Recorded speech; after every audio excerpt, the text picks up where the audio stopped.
première génération de projets Pfannen. Je voudrais remercier en particulier toute l'équipe du projet Pfannen, le réseau unique, les représentants de la société civile, du secteur privé qui sont présents ici, mais surtout je voudrais remercier les porteurs du projet Pfannen, ici présents, et on aura le plaisir bientôt de découvrir ces projets très importants.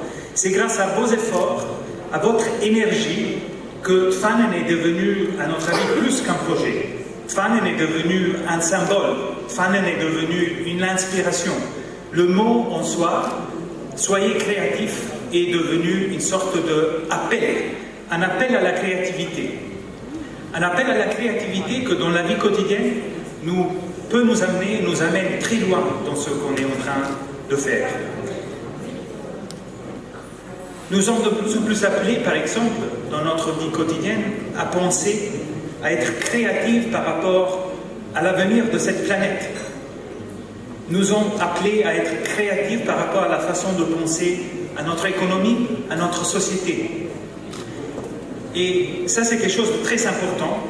Je le dis pas parce que c'est un vendredi, mais je le dis parce que le secteur de la culture s'appuie sur des véritables ressources renouvelables. La créativité, l'expression artistique, le patrimoine, ce sont des ressources que le plus on les consomme, le plus on le développe. C'est quelque chose de magique si on pense à ça. Je dis ça pour vous expliquer pourquoi pour l'Union européenne le soutien au secteur de la culture est si important. Parce que nous considérons que le secteur de la culture peut être un énorme véhicule de développement économique et social. Ce n'est pas une invention, ce n'est pas une création artistique ce que je dis. Les chiffres aussi nous montrent que la culture peut créer des richesses, des emplois qui sont supérieurs à celles créées par d'autres secteurs traditionnels de notre économie. Je cite par exemple les derniers chiffres que j'ai vus par rapport au Royaume-Uni, où la culture contribue au PIB du pays d'une manière supérieure à celle de l'agriculture. Ça, c'est quelque chose qu'il faut retenir. Et c'est aussi parce que la culture peut donner des réponses pour ces défis importants que nous avons devant nous, d'un développement vraiment durable sur notre planète et avec ses limites.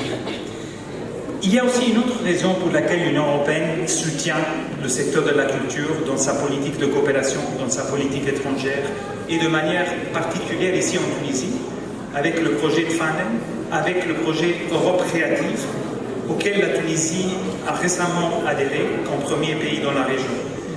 Cette raison est liée au fait que la découverte l'un de l'autre, grâce à des projets culturels, pose des bases pour une société qui est ouverte et tolérante.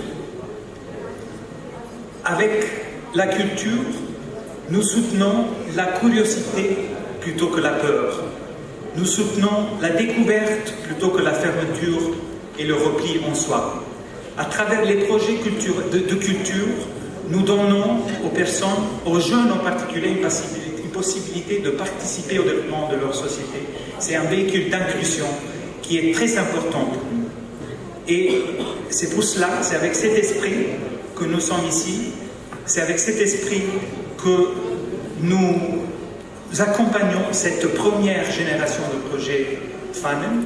Et je vous souhaite, j'en suis convaincu, que vous allez avoir un effet d'inspiration pour les projets qui suivront, grâce à votre courage, à votre créativité. Je vous remercie encore une fois et je vous souhaite une bonne soirée.